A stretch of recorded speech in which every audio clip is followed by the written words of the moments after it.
Estonia is a unique and singular European country that is part of the Baltic states, which line the Baltic Sea and include the countries of Latvia and Lithuania as well.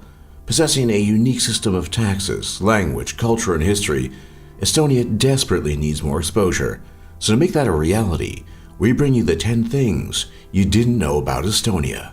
Estonia, depending on your perspective, has either a large or small Russian population that is persistent and unmistakable, and comes out to a sizable 320,000 ethnic Russians. Now on paper, that might sound like nothing, and it would be if it were the United States, but Estonia has a much smaller total population than either the United States or other European countries, totaling out at 1,316,000 people, so in reality, that is a lot of Russians. The Estonians call the Russians Venelane, which is a word borrowed from early Germanic and refers to the Wends, ancient Slavic people that inhabited the southern part of the Baltic coast. But the history of continuous Russian settlement in Estonia goes back to the early 17th century, when Russian religious minorities fleeing from persecution settled in areas that now encompass modern Estonia. Of course, the most relevant part of the Russian presence in Estonia is that Estonia was once part of the Soviet Union, along with other Baltic states. Since then, the Russian presence has been incredibly persistent and strong. Unfortunately, many of the Russian speakers, particularly those in Tallinn, do not speak Estonian and live in their own clustered communities cut off from Estonian culture and language, which is especially true of the older generations and less true of the younger ones. Whether or not full-scale integration of Russians into greater Estonian culture is a real possibility is anyone's guess, but given historical precedent, this seems unlikely. The Estonian language belongs to the Finnic branch of the Finno-Ugric languages, which makes it very closely related to Finnish and distantly related to Hungarian. Its structure is thus similar to Hungarian in that it is a language that can be classified as agglutinative, which means the meaning of words is built up by stacking on endings to each word, with each new one adding meaning. It is thus genetically not related to most European languages, and is grammatically and structurally different from them. However, due to the course of history, Estonian has been influenced by Swedish, German, and Russian in the realm of vocabulary, all the while remaining highly distinct from them. Unlike many other countries, Estonia is a trailblazer when it comes to integrating essential services and obligations into accessible online activity. Taxes, healthcare, pharmaceutical prescriptions, and more can all be done online.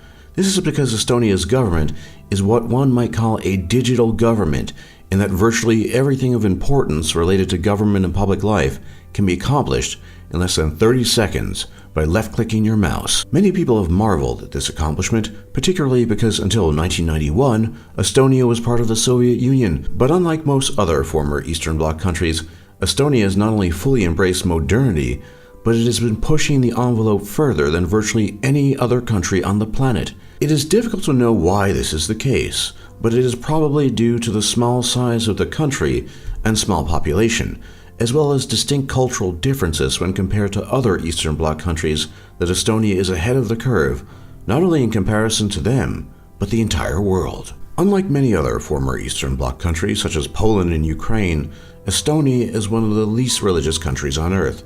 And while you find many old churches with historical significance, and all the attendant art and murals, not many Estonians are believers. Less than 25% of all Estonians are religious, and those who claim to be are overwhelmingly Lutheran.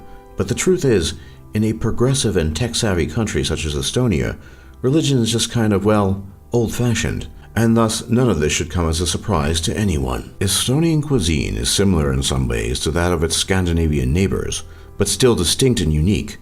One of the most surprising things to many people is that Estonia is a producer of high-quality wine.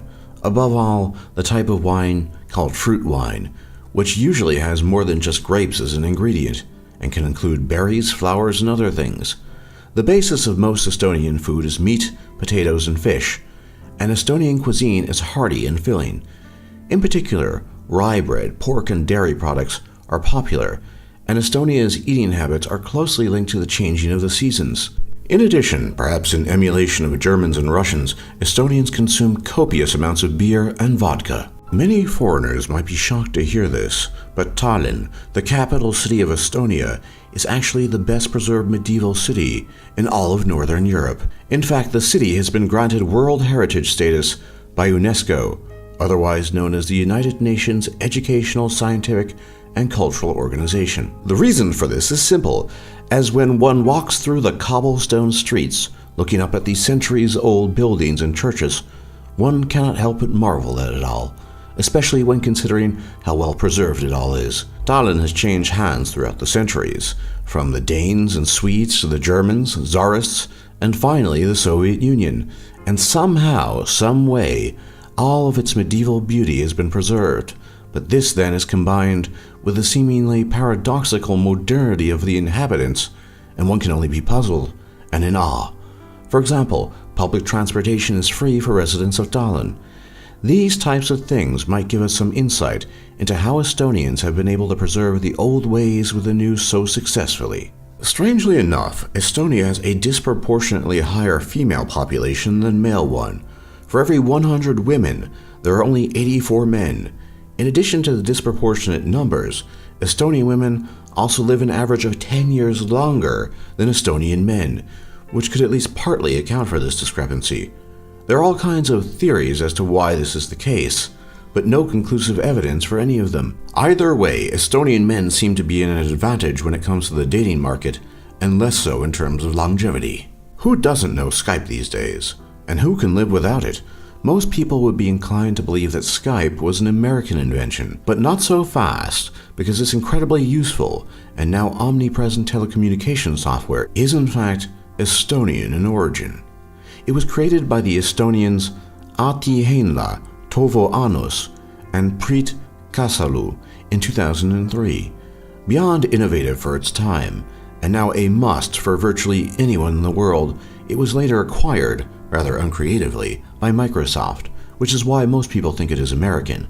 Fully 44% of Skype employees are based in Tallinn and Tartu, and Tallinn is sometimes called the Silicon Valley of Europe.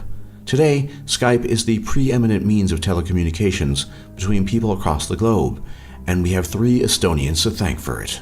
There was a time when the majestic gray wolf roamed all of Europe, but for most European countries, those times are long past. Not so with Estonia, because Estonia has one of the largest wolf populations in Europe in proportion to its relative size as a country. Many of these wolves reside in Soma National Park, which is only a few hours away from Tallinn. The wolf has been both historically and ecologically important to Europe and most of the world, and Estonia, rather uniquely, can be proud to be able to lay claim to having so many of these majestic creatures. One of the questions libertarians get asked all the time is what country actually runs and operates on a libertarian model, or at least something close to it, and usually they are hard-pressed for an answer, but now they might have one, if they bother to watch this video at least, because Estonia has been called the most libertarian country on Earth by the State of the World Liberty Project, and it is easy to see why. Estonia has low taxes that are easy to pay, with virtually no bureaucracy. Estonians have the lowest debt-to-GDP ratio in the EU, a balanced budget, free trade, and a flat income tax, all of which have led to their high economic growth and prosperity.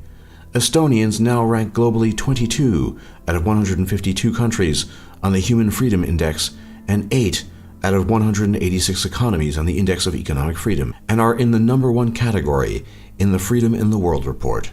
One of the keys to this is, of course, Estonia's e-government, which streamlines many processes. Is it any wonder why many people consider Estonia to be a libertarian's dream? For more top lists just like this, be sure to leave a like and subscribe if you haven't already, and don't forget to check out our other lists. And thanks for watching, and thanks for learning.